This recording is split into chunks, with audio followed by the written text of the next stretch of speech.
মোচার ঘন্ট একবার এভাবে বানিয়ে দেখবেন, দুর্দান্ত হয়।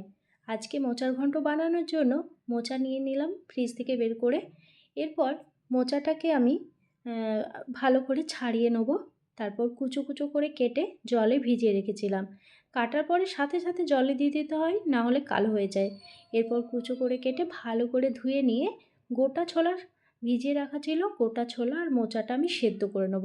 পরিমাণ মতো জল, একটু হলুদ আর একটু নুন দিয়ে দেবো, আর একটু সর্ষের তেল দিয়ে মোচাটাকে প্রেসার কুকারে একটা সিটি দিয়ে নেবো। সেদ্ধ হয়ে যাক ততক্ষণে একটা বাটা মশলা রেডি করে নিচ্ছি।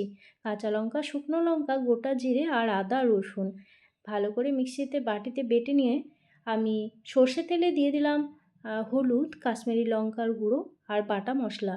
বাটা মশলাটা দিয়ে কিছুক্ষণ নেড়ে চেড়ে দিয়ে দিলাম নারকেল কুচো, ফ্রেশ নারকেল, আর দিয়ে দিলাম কিছুটা কোরানো নারকেল, আর দিয়ে দিলাম একটা বড় সাইজের টমেটো, আর একটা আলু দিয়েছি।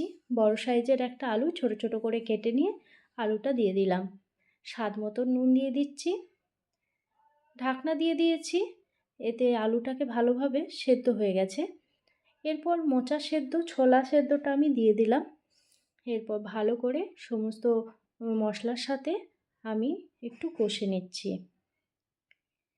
কিছুক্ষণ কষে নেওয়ার পর আমি দিয়ে দেবো গরম মশলা, চিনি, আর দিয়ে দিচ্ছি ঘি, একটু ভাজা জিরে গুঁড়ো দিয়ে দিলাম। আবারও ভালো করে সব কিছু দিয়ে একটু নেড়ে দিচ্ছি। এরপর একটা কাজ করব, আমি গোবিন্দভোগ চাল 3-4 চামচের মতন গোবিন্দভোগ চাল আমি 10 মিনিট ভিজিয়ে রেখে বেটে নিয়েছি। এটা একবার করে দেখবেন, দুর্দান্ত হয় খেতে। গোবিন্দভোগ চাল একটু বেটে নিয়ে দিয়ে দিলাম।